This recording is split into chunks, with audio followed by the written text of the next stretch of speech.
মাধ্যমিক 2026 সালের ইতিহাস ও ভূগোলে 90 থেকে 100 নম্বর পাওয়া কৃতী ছাত্রছাত্রীদের সংবর্ধনা প্রদান করল গাজল স্যার স্টাডি সেন্টার। শুক্রবার বিকেল 3টে নাগাদ রায়গঞ্জের শিলিগুড়ি মোড় সংলগ্ন রয়্যাল এনফিল্ড শোরুমের পাশে পূর্ব দিকের গলিতে স্টাডি সেন্টারে এই অনুষ্ঠানের আয়োজন করা হয়। অনুষ্ঠানে কৃতী পড়ুয়াদের চন্দনের তিলক ও উত্তরীয় পরিয়ে বরণ করা হয়। এরপর তাদের হাতে স্মারক শিক্ষামূলক ও জ্ঞানমূলক পুস্তক তুলে দেওয়া হয়। স্টাডি সেন্টারের প্রতিষ্ঠাতা শিক্ষক কাজল ধর ছাত্রছাত্রীদের উদ্দেশ্যে জ্ঞানমূলক বার্তা দেন। তিনি বলেন, শুধু নম্বর নয়, ভবিষ্যতে প্রকৃত মানুষ হয়ে সমাজের জন্য কাজ করতে হবে। এই সাফল্য যেন আরও বড় লক্ষ্যের দিকে এগিয়ে নিয়ে যায়। এই বিষয়ে কাজল ধর জানান, এবছর আমাদের সেন্টারের বেশ কয়েকজন ছাত্রছাত্রী ভূগোল ও ইতিহাসে 100তে 100 পেয়েছে। ওদের সাফল্যে আমরা গর্বিত। অনুষ্ঠানে উপস্থিত কৃতী শিক্ষার্থীরাও তাদের অনুভূতি প্রকাশ করে। তারা জানায়, শিক্ষকদের সঠিক দিশা ও স্টাডি সেন্টারের নিয়মিত গাইডসের জন্যই এই ফল সম্ভব হয়েছে। আমার নাম শ্রেয়া দেশপাল। কোন স্কুলে পড়ো? আমি আগে সারদা বিদ্যা মন্দিরে পড়তাম এবং মাধ্যমিক পাশ করার পর বিদ্যাচক্রে পড়ি। আজকে কোথায় কে সংবর্ধনা উদযাপন করে? আজকে আমার ইতিহাস এবং ভূগোলের বিষয়ের শিক্ষক কাজল স্যার হচ্ছে যেখানে পড়ায় আর কি, যার স্টাডি সেন্টারটা, সেখানে আজকে সম্বর্ধনা দেবে। কেমন লাগছে, কি বলবো? আজকে খুবই ভালো লাগছে।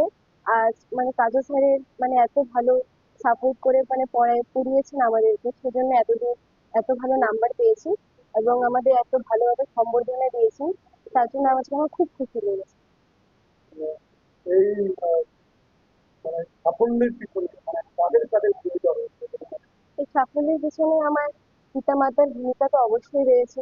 তারা আমাকে অনেক অনেক ভাবে সাপোর্ট করেছেন এবং পড়াশোনার একটু খুব ভালো পরিবেশও দিয়েছেন এবং পাশাপাশি আমার টিউশন টিচার আর বিশেষ করে ইতিহাস ভূগোলে কাজল স্যার, উনি আমাকে খুব ভালোভাবে সহায়তা করেছেন এবং আমার সারদা বিদ্যা মন্দিরের যে কোনো শিক্ষক শিক্ষিকা আমাকে খুব ভালোভাবে সহায়তা করেছে।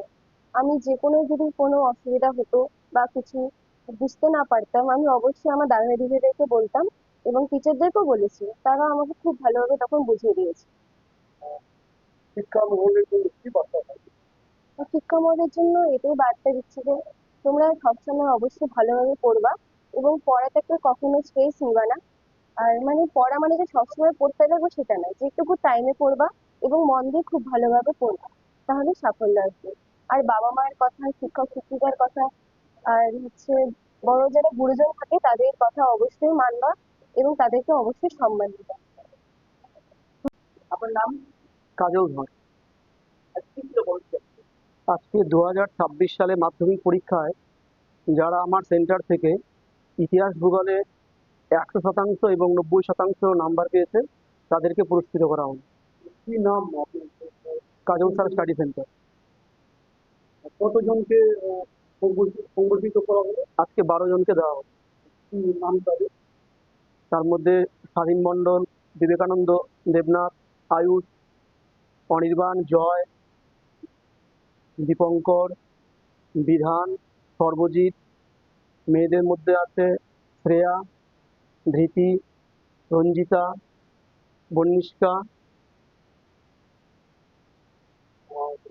এই সেন্টারটা কোথায়?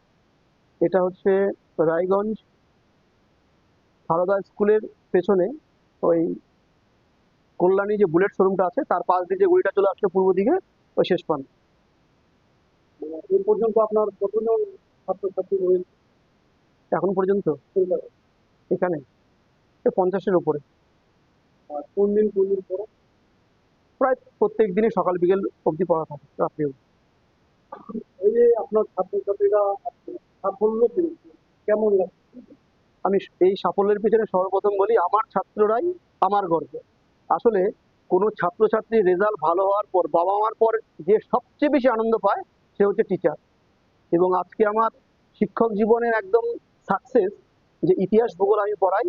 আমার এখানে পড়ে ইতিহাসে 100তে 100, ভূগোলে 100তে 100 মাধ্যমিক 2026-এ পেয়েছে। এটাই আমার জীবনের সবচেয়ে, বলবো আমি, শিক্ষক জীবনের সার্থকতা আমার। কোন কোন ক্লাস পর্যন্ত পড়া? আমি ক্লাস 6 থেকে 12 পর্যন্ত। কি কি বার? প্রায় প্রত্যেক দিনই থাকে, সকালবেলা থাকে, বিকেলে থাকে, রাত্রে ব্যাচ থাকে। শিক্ষা মহলের জন্য কি বার্তা থাকে? শিক্ষা মহলের জন্য এইটুকুই বলবো মানে পুঁথিগত বিদ্যার সাথে সাথে ছাত্রছাত্রীরা যেন মানুষ হয়, তার জন্য কিছু মেসেজ বোধহয় আমাদের শিক্ষক সমাজের কিছু দেওয়ার আছে। তার জন্য আজকে আমি আমার প্রিয় ছাত্রছাত্রীদের কাছে দুটো বই তুলে ধরলাম। একটা হচ্ছে যুব শক্তি স্বামী বিবেকানন্দ, আর একটা দিলাম হচ্ছে সন্তানের কর্তব্য। এই ছাত্রছাত্রীদের কি কর্তব্য সেটা ভুলে যাচ্ছে আজকে ছাত্রছাত্রীরা, আর সন্তানরা বড় হয়ে ভুলে যাচ্ছে পিতামাতার প্রতি কি কর্তব্য থাকা উচিত, যেটা আমি পড়াতে পড়াতে ওদেরকে বারবার মেসেজ দেওয়ার চেষ্টা করেছি। এবং আজকেও বইয়ের সাথে এই মেসেজটাই দিতে চেষ্টা করেছি যে তোমরা যতই বড় হও শেকড়কে কখনো ভুলো না, বাবা মাকে কখনো ভুলো না, তাদের পাশে সর্বদা থেকো, সমাজের পাশে থেকো। এই বার্তাই ওদেরকে আমি দিতে চাই।